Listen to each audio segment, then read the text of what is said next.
Carlson. This morning it looks like somebody blew up the Kakhovka Dam in southern Ukraine. The rushing wall of water wiped out entire villages, destroyed a critical hydropower plant, and as of tonight puts the largest nuclear reactor in Europe in danger of melting down. So if this was intentional, it was not a military tactic, it was an act of terrorism. The question is, who did it?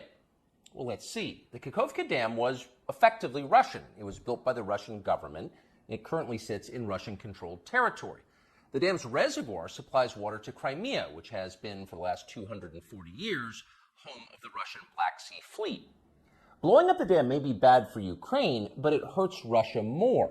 And for precisely that reason, the Ukrainian government has considered destroying it. In December, the Washington Post quoted a Ukrainian general saying his men had fired American-made rockets at the dam's floodgate as a test strike. So really, once the facts start coming in, it becomes much less of a mystery what might have happened to the dam. And a fair person could conclude that the Ukrainians probably blew it up, just as you would assume they blew up Nord Stream, the Russian natural gas pipeline, last fall.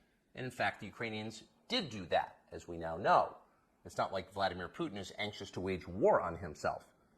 Oh, but that's where you're wrong, Mr. and Mrs. Cable News consumer. Vladimir Putin is exactly that sort of man, the sort of man who'd shoot himself to death in order to annoy you. We know this from the American media, which wasted no time this morning in accusing the Russians of sabotaging their own infrastructure. Bill Kristol, the man who once told us that Saddam Hussein was responsible for 9/11, immediately denounced Putin as a war criminal and even more savagely compared him to Donald Trump. The rest of the pundit class made similar, clearly coordinated noises. Putin did it! Putin did it! And their reasoning was simple. Putin is evil, and evil people do evil things purely for the dark joy of being evil. In this specific case, Putin attacked himself, which is the most evil thing you can do, and therefore perfectly in character for a man that evil. That was their explanation. No one who's paid to cover these things seemed to entertain even the possibility it could have been the Ukrainians who did it. No chance of that. Ukraine, as you may have heard, is led by a man called Zelensky. And we can say for a dead certain fact that he was not involved. He couldn't have been. Zelensky is too decent for terrorism. Now, you see him on television, and it's true you might form a different impression. Sweaty and rat-like, a comedian turned oligarch, a persecutor of Christians, a friend of BlackRock. But don't believe your own eyes. Actually, Mr. Zelensky is a very good man. The best, really. As George W. Bush once noted, he is our generation's Winston Churchill. Of all the people in the world, our shifty, dead-eyed Ukrainian friend in the tracksuit is uniquely incapable of blowing up a dam. He's literally a living saint, a man in whom there is no sin. That's why Lindsey Graham is so attracted to him. They're just two good people, hanging out together and being good. And like all good people, when they meet in person, they spend a lot of time talking about killing people and laughing like friends do. Here's the pair last week. Free or die. Free or die. Now you are free. Yes. And we will be. And the Russians are down. It's the best money we've ever spent. Thank you so much. No, it's... The Russians are dying. It's the best money we've ever spent, Graham says.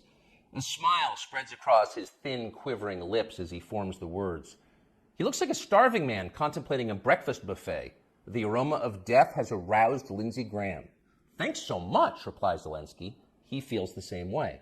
See, there's nothing dark here. Just two middle-aged guys celebrating the killing of a population.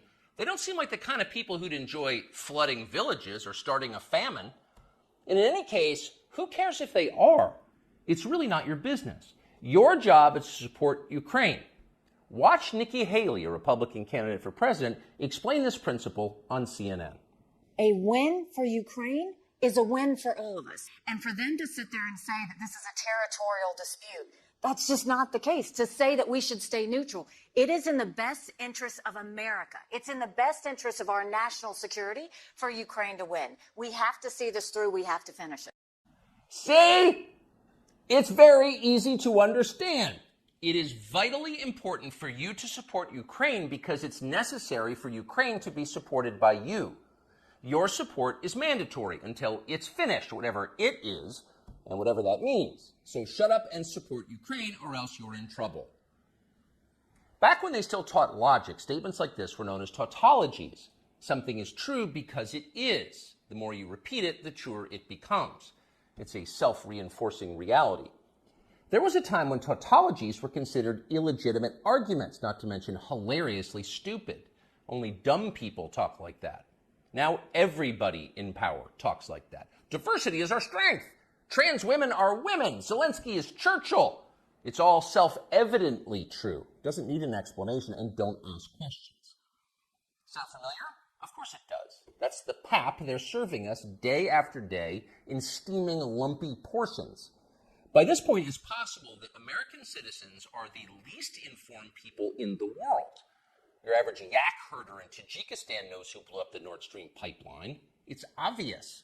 Does he think some skinny dude in a dress is actually a girl? Come on. That idea would never occur to him. You've got to be lied to at full volume over a period of years in order to reach conclusions like that. And of course, we have been. The media lie. They do. But mostly they just ignore the stories that matter. What's happened to the hundreds of billions of US dollars we've sent to Ukraine? No clue. Who organized those BLM riots 3 years ago? No one's gotten to the bottom of that. What exactly happened on 9/11? Well, it's still classified. How did Jeffrey Epstein make all that money? How did he die? How about JFK? And so endlessly on. Not only are the media not interested in any of this, they are actively hostile to anybody who is. In journalism, curiosity is the gravest crime. Yesterday, for example, a former Air Force officer who worked for years in military intelligence came forward as a whistleblower to reveal that the U.S. government has physical evidence of crashed non-human-made aircraft, as well as the bodies of the pilots who flew those aircraft. The Pentagon has spent decades studying these otherworldly remains in order to build more technologically advanced weapons systems. Okay, that's what the former intel officer revealed, and it was clear he was telling the truth. In other words, UFOs are actually real, and apparently so is extraterrestrial life. Now we know. In a normal country, this news would qualify as a bombshell, the story of the millennium. But in our country, it doesn't. The whistleblower's account ran on a technology website called The Debrief, which you've probably never heard of. The Washington Post had that story, but decided not to run it. The New York Times, meanwhile, just pretended it never happened. On the front page of the New York Times website this morning, there were 5 stories about Ukraine, as well as 4 stories apiece about Donald Trump, trans people, and climate change, the usual lineup. There was nothing at all about how an alien species is flying hypersonic aircraft over our cities. Not one word. So if you're wondering why our country seems so dysfunctional, this is a big part of the reason. Nobody knows what's happening. A small group of people control access to all relevant information, and the rest of us don't know. We're allowed to yap all we want about racism, but go ahead and talk about something that really matters and see what happens. If you keep it up, they'll make you be quiet. Trust us. That's how they maintain control. When Western tourists first started traveling in large numbers to the Soviet Union in the early 1970s, they found that many Russians had a completely warped understanding of the United States. They thought that Americans lived in grinding poverty, in a state of perpetual race war, and were desperate to flee to the freedom and prosperity of the Eastern Bloc. They thought this because that's what they had been told. They had no way to know otherwise. The few Russians who understood what was really going on in the rest of the world had learned about it from listening to shortwave radio broadcasts, sometimes under the covers so the neighbors wouldn't hear. 50 years later, it is bewildering to consider the ironies here. We're the ones who live in ignorance now. The U.S. government has managed to classify more than 1 billion so-called public documents. So at this point, we can't possibly know what our leaders are doing. We're not allowed to know. By definition, that is not a democracy. Yet it's fine with the media. Secrecy is a powerful tool of control. Stop asking how we got so rich. Here's another story about racism. Go eat each other. That's the program. That's how most of us now live here in the United States. Manipulated by lies, silenced by taboos. It is unhealthy and it's dehumanizing, and we're tired of it. As of today, we've come to Twitter, which we hope will be the shortwave radio under the blankets. We're told there are no gatekeepers here. If that turns out to be false, we'll leave. But in the meantime, we are grateful to be here. We'll be back with much more very soon.